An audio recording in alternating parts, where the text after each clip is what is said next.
আর বলিস নি, মালটা হেভি মাল ছিল।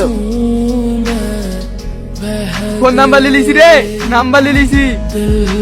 কালকে দেখি বাইকের পিছনে মাল তুলে ফেলেছি। আরে আজিজ, হেভি জায়গা পেয়ে গেছি রে। বস বস।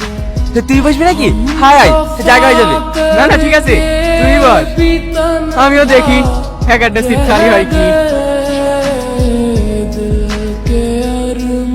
আরে কি করছেন, একটু সরে বসেন না। হ্যাঁ, আর একটু সেরাইব।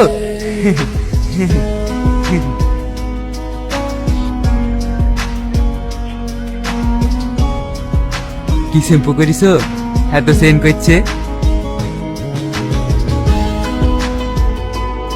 এই মালিকের আমার বন্ধুকে কেন মারলাম? একটা মেয়ে কিভাবে ইফটিজিং করছিস, লজ্জা করে না তোদের? দেখো, তোমাকে তুই প্রিজন করে নে, তুমি বেশি দাঁড়িয়ে করতে আসবে না।